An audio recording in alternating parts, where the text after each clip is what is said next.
જય સ્વામિનારાયણ બધાને। આજે આપણે સોજીનો નવો નાસ્તો બનાવવાના છીએ, જે 5 થી 10 મિનિટની અંદર રેડી થઈ જાય છે અને ખૂબ જ સરસ ખાવામાં સ્વાદિષ્ટ બને છે।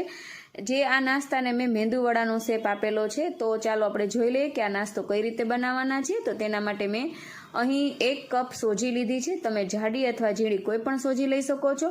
હવે જે કપથી મેં સોજીનું માપ લીધું છે એ જ 2 કપ આપણે પાણી લેવાનું છે।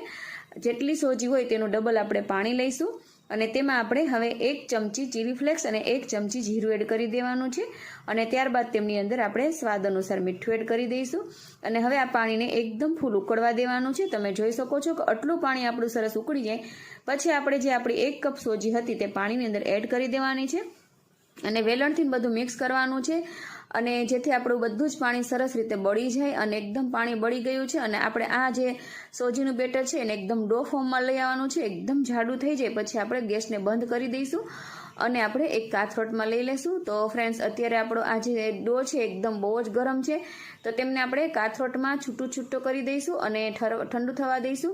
તો હવે આપણું જે બેટર છે એ સરસ ઠંડુ થઈ ગયું છે, તેના હાથેથી થોડુંક મસળી લેવાનું છે અને ચોટતું હોય તો તમે થોડુંક તેલ નાખીને પણ મસળી શકો છો।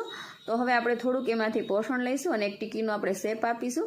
તો ફ્રેન્ડ્સ, જેમ મેં તમને આગળ કીધું એવી રીતે કે મેં આમાં મેંદુવડાનો શેપ આપ્યો છે, જેથી બાળકોને પણ ખૂબ જ સારું લાગે, એવું લાગે કે મમ્મીએ મેંદુવડા બનાવ્યા છે। તો સરસ મેંદુવડાનો શેપ આપ્યો છે। તમને કોઈ પણ શેપ ગમતો હોય તે તમે આપી શકો છો।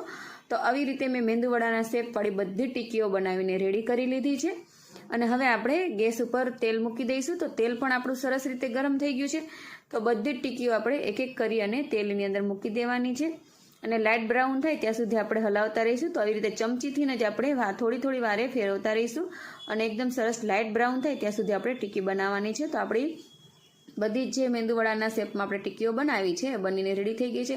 તો ફ્રેન્ડ્સ, તમે જોઈ શકો છો કે સોજીનો ખૂબ જ ઓછા ઇન્ગ્રીડિયન્ટ્સમાં ખૂબ જ સરસ સ્વાદિષ્ટ નાસ્તો બનીને રેડી થઈ ગયો છે। તો ફ્રેન્ડ્સ, તમને જો આ નાસ્તો ગમ્યો હોય તો કમેન્ટ કરીને મને જરૂર જણાવજો કે તમને આ કેવો નાસ્તો લાગ્યો અને મારી આ ચેનલને લાઇક કરજો, શેર કરજો અને સબસ્ક્રાઈબ કરજો અને હા, ઓલ બટન દબાવવાનું ના ભૂલતા, જેથી તમને મારા બધા જ આગળના વિડીયોની નોટિફિકેશન મળતી રહે। આવી જ નવી વાનગીઓ સાથે આપણે ફરી મળતા રહીશું। જય શ્રી સ્વામિનારાયણ, જય શ્રી કૃષ્ણ, થેન્ક યુ।